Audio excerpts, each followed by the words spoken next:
యేసుక్రీస్తు నామములో మీకు అందరికీ వందములు.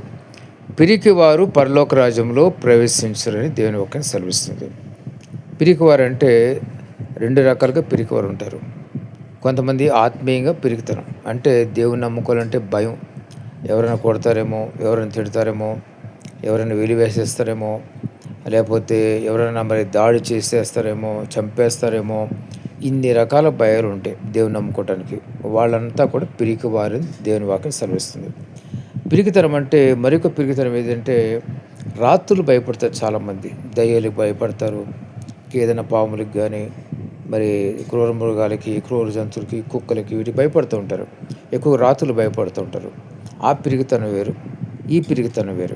కాబట్టి గమనించండి, దేవుని నమ్ముకోవటానికి ఎవరైనా సరే పిరికితనం కలిగి ఉంటే కనుక వాళ్ళు పరలోక రాజ్యంలో ప్రవేశించరు. దేవుని నమ్ముకునేటప్పుడు ధైర్యంగా ఉండాలి. నా దేవుడు, నా రక్షకుడు, నన్ను కాపాడగల సమర్థుడు, శక్తివంతుడు ధైర్యంగా ఉండాలి. అప్పుడు దేవుడు మిమ్మల్ని కాపాడుతాడు. దేవుడు ఎప్పుడు కాపాడుతాడంటే దేవుడు మీరు యేసుప్రభువు నమ్ముకున్న తర్వాత మరి ఎటువంటి కీడు, తొందర, శోధన రాకుండా మిమ్మల్ని కాపాడి భద్రపరుస్తాడు. గమనించండి.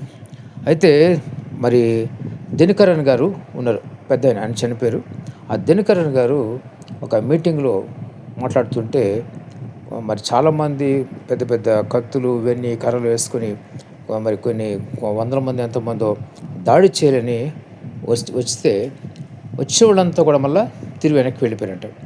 ఏంటి కారణం అంటే ఈయన చుట్టూ ఖడ్గంతో దిగిన దూతలను చూసి వాళ్ళు భయపడి వెళ్ళిపోయారు. కాబట్టి దేవుని కొరకు ధైర్యంగా ఉంటే కనుక దేవుని దూతలు మనకు తోడుగా ఉంటారు. ఆయన మనల్ని కాపాడి భద్రపరుస్తారు. కాబట్టి ఎవరు కూడా యేసుప్రభువుని అంగీకరించడానికి భయపడొద్దు. ధైర్యంగా ఉండండి. దేవుని హస్తం మీకు బలంగా ఉంటుంది. దేవుడి మాటలు దీవించును గాక. ఆమేన్.